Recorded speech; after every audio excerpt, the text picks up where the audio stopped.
Pada kesempatan kali ini kita akan mengomentari bocornya percakapan internal antara Gus Rumel dan koleganya sepertinya. Jadi percakapan Gus Rumel yang menjadi ujung tombak Ba'alawi dalam menyerang Kiai Imad, mematahkan argumen Kiai Imad, membuat framing, membuat hujah, bantahan dan lain sebagainya,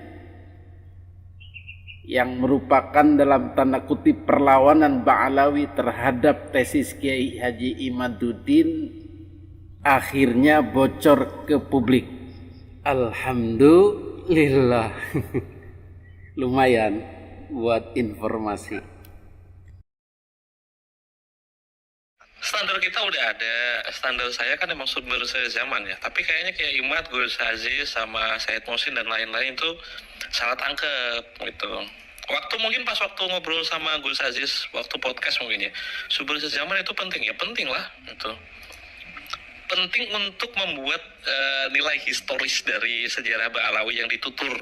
Mulai kalau diklaim itu abad ke berapa, ke-9 itu lebih bermakna karena ada sumber historisnya, itu kan lebih bermakna gitu maksudku. Ya, ketika Sabdan mendapatkan furuknya kan lebih utama sampai nomor usulnya kan nomor historinya. Itu. Nah, masalahnya Kiai Imad itu ngupiak dalil sumber sezaman di kitab-kitab salaf, terus kitab-kitab kuning. Saya yakin itu nggak bakal ketemu dah itu. Iya. Karena kitab sezaman atau sumber sezaman itu kan hasil produksi dari metodologi historian modern. Sudut pandangnya materialistik atau positivistik, dan itu kan sekuler. Muncul sekitar tahun 50-an lah, ke atas maksudnya. Itu muncul belakangan untuk motivasi kritik historis saja, itu motif awalnya itu, bukan untuk mengkonfirmasi kalau ini ada atau tidak harus ada sumber sezaman. Siapa pula orang yang punya keberuntungan ditulis di masa lalu itu? Siapa coba? Wali Songo aja baru tata-tata gitu. Aku kan penasaran gitu, siapa yang punya keberuntungan di masa lalu yang dicatat semuanya atas sampai bawah, ditulis ya maksudnya ya. Kalau itu dipakai untuk standar, aku yakin 75% lah ya, berarti 3/4 ashraf di dunia ini, semua kabilahnya itu pasti batal semua itu. Gimana gak batal? Si Abdul Qadir itu ditulis kapan? Coba itu. Terus siapa lagi ya? Siapa itu? Banyak kabilah. Saya sempat nulis beberapa kabilah Sadah, tapi karena tidak begitu lengkap ya, jadi aku cuma nulis beberapa saja. Sadah yang tidak memiliki sumber sezaman. Itu banyak banget itu. Bahkan ada yang dibatalkan oleh ulama zaman dulu, tapi akhirnya disahihkan, itu juga ada gitu. Disahihkan di zaman ini. Iya, di abad kemudian maksudnya. Bukan karena bukan untuk menilai bahwa ulama nasab itu berdusta, enggak, tapi kan ilmu pengetahuan kadangkali itu terbatas. Sementara ilmu nasab juga meskipun udah memiliki manual, udah memiliki tolok ukur, tapi kan yang menjaga silsilahnya sebagai pakar itu kan manusia juga, yang kadangkali tidak memiliki kemampuan omnipresent ya, hadir di setiap tempat dalam waktu yang bersamaan, punya keterbatasan tempat, waktu, wilayah juga, terus umur juga kan ya. Umur dia nggak mungkin hidup lebih dari 100 tahun, kalaupun ada mungkin Al-Ubaidillah sama Al-Umari itu doang. Sehingga saya umurnya kan 100 sampai 100, hampir 120 tahun itu. Muammar mereka ya, Muammarin yang dipanjangkan umurnya. Terus banyak kabilah juga kalau pakai standar itu bukti bahwa sumber sezaman itu banyak Sadah yang tidak memiliki keberuntungan untuk melewati syaratnya kayak Kiai Imad ajukan itu. Keliru kalau banyak orang yang mengira aku bakal mengisbat melalui sumber sezaman. Agak-agak keliru juga sih. Dan kontrakku sama sponsor bukan untuk mengisbat, mencari jejak historis saja. Dan kontrakku sama sponsor bukan untuk mengisbat. Mencari jejak historis saja itu. Hmm. Tapi itu kan lebih mendasar. Iya sih. Sulit dipatahkan kan. Iya, betul. Betul. Apalagi udah dapat yang Hah? Kevin dapatnya 3 game.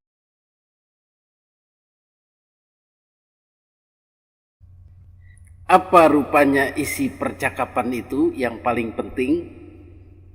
Yang paling penting yang bisa kita tangkap adalah bahwa ternyata apa yang dilakukan Gus Rumel ini profesional, terukur, terarah, terjadwal, terkontrak atau terbayar. Apa maksudnya profesional?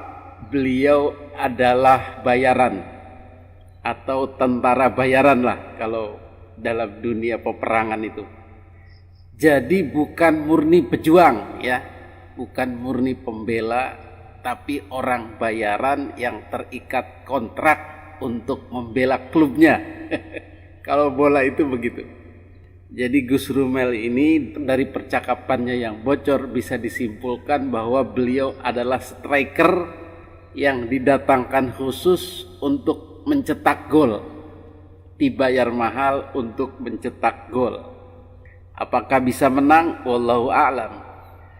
Dari percakapannya atau keluhannya kita bisa menyimpulkan bahwa ini ada semacam excuses denial atau mengelak dari kekalahan. Atau kalau istilah bola itu, kenapa Anda kurang tajam? Dibayar mahal-mahal, performa kurang tajam, kurang pinter gocek, kurang produktif. Salah satu masalah yang pelik, yang sulit dihadapi Gus Rumel adalah menghadirkan kitab sezaman. Sebagaimana kita tahu bahwa beliau sudah melanglang buana ke negeri-negeri jauh, negeri Eropa, Asia Timur Tengah, Asia Timur Jauh, Asia Selatan, Asia Tengah, untuk mencari kitab suci, persis seperti Sun Gokong. Apakah Gus Rumel dan kawan-kawan menemukan kitab suci itu dalam pencariannya, dalam pengelanaannya bersama Patkai? Ternyata tidak. Bulan-bulan kemarin dia menemukan satu kitab suci yang menghebohkan itu, ternyata kitab sucinya bodong. Lain judul, lain isi. Memang dia abad keempat dan menyebutkan Ubaidillah. Tetapi apa daya, Ubaidillahnya bukan Ubaidillah kakeknya Ba'alawi, tapi keponakannya Rasulullah Sallallahu Alaihi Wasallam. Teteng, Anda belum beruntung, coba lagi. Itulah kisah perjalanan Gus Rumel atau Sun Gokong Ba'alawi bersama Patkai dan Hakimba sampai berkeliling dunia. Bagaimana dengan ongkosnya? Tenang, tinggal minta berapa, mau kemana. Ada yang ngebosin, ada yang bayarin. Betul? Dulu kita hanya menduga-duga saja. Peran penting ini memang harus dijalankan dan orang akan berani membayar berapapun untuk mengalahkan Kiai Haji Imaduddin Utsman Al-Bantani. Karena ini urusan penting, urusan krusial, kritis, urgent. Nah, bagaimana tidak seseorang hendak meruntuhkan kerajaan Ba'alawi yang sudah ratusan tahun dengan kenikmatannya, dengan kejayaannya, dengan kemuliaannya, dengan sanjungannya, tiba-tiba hendak dirobohkan oleh seorang Kiai Imaduddin. Berapapun akan saya bayar untuk mengalahkan Imaduddin. Mungkin begitu. Persis seperti film Jaka Sembung. Itu para company membuat sayembara. Siapa yang bisa mengalahkan itu Jaka Sembung, akan kami beri upah 1000 gulden. Maka datanglah si botak itu yang bisa menyembur api itu. Ada yang si gondrong yang punya ilmu rawe rontek itu. walaupun kepalanya misah dari badan, tetap dia masih hidup. Semua pribumi bayaran ini bertarung, dibayar oleh company untuk mengalahkan Jaka Sembung. Kalau menir tinggal nonton aja sambil ngitung pengeluaran. Jadi Gus Rumel ini salah satunya adalah bertugas mengalahkan Jaka Sembung ini, Kiai Haji Imaduddin ini. Tetapi sampai detik ini beliau belum berhasil. Bahkan dalam denialnya, penyangkalannya, excusesnya atau ngelesnya, dia katakan kitab sezaman itu tidak mungkin ada, tidak bisa. Dan kita di kontraknya itu bukan mengisbat, tetapi menemukan data historis saja. Jadi intinya dia gagal mengalahkan lah begitu. Sehingga dia curhat pada rekannya sepertinya. Hadirin yang dimuliakan Allah Subhanahu wa ta'ala, dari informasi ini jelas sudah bahwa seseorang atau sebuah organisasi telah membayarnya untuk menjadi ujung tombak atau pembela Ba'alawi. Entah siapa. Yang jelas ini sungguh sangat berbeda dengan kita-kita. Para YouTuber, para kiai-kiai yang menyatakan dukungannya kepada Kiai Haji Imaduddin dan bersedia ikut dengan Kiai Haji Imaduddin, semuanya adalah lillahi ta'ala. Karena perasaan senasib, sepenanggungan, sependeritaan sebagaimana sudah dibahas terdahulu, ini mirip dengan spirit perjuangan menjelang kemerdekaan. Semua berkumpul, semua bersatu, satu tujuan untuk memerdekakan Indonesia. Tidak ada itu bayar-bayaran atau saling membayar. Para YouTuber ini tidak ada gelontoran dana sedikit pun dari bohir-bohir.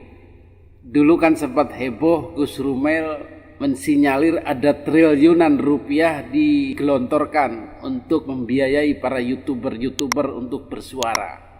Semacam disetting lah begitu, dibayar. Ternyata ucapan itu berbalik sendiri, ternyata beliaulah yang dibayar.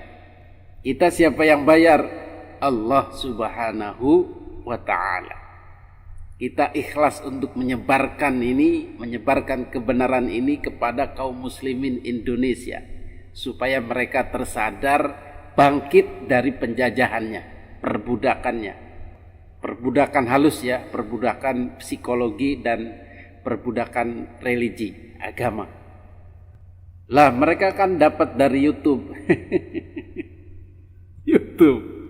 YouTube itu buat beli kerupuk lah begitu. 0,001 dolar. Jadi intinya para YouTuber ini, masyarakat ini, kiai-kiai ini, tokoh-tokoh ini beramai-ramai mendukung Kiai Haji Imaduddin adalah karena respect dengan perjuangannya. Beliau tidak boleh sendirian, begitu intinya. Dan sudah dibahas, kalaupun ada perpecahan itu personal masing-masing mereka. Mungkin urusan utang, urusan pribadi, ya silahkan. Mau gelut, mau apa. Yang penting mereka pada intinya respect dengan Kiai Haji Imaduddin. Bukan tim ya. Bukan tim rekrutan Kiai Haji Imaduddin. Itu yang diframing oleh Ba'alawi. YouTube pun bukan tim Kiai Haji Imaduddin, hanya simpatisan, orang-orang yang peduli, yang menyuarakan kembali, penyambung lidahnya lah begitu. Beda dengan Gus Rumel ini dan mungkin YouTuber lainnya. Kalau dilihat dari bosnya yaitu Gus Rumel, bukan tidak mungkin YouTuber lainnya yang ganas-ganas itu, yang bahkan melanggar hukum, membuat konten-konten dan membuat meme-meme di luar batas terhadap Kiai Haji Imaduddin dan Kiai Haji Fuad Riyadi, Gus Fuad dan tokoh-tokoh lainnya yang keterlaluan, bisa saja itu dibayar seperti Gus Rumel. Mungkin ya. Mudah-mudahan kita dilindungi oleh Allah Subhanahu wa ta'ala dari rekayasa mereka, dari makar mereka. Wa makaru wa makarallah wallahu khairul makirin. Wallahu a'lam bissawab. Wassalam.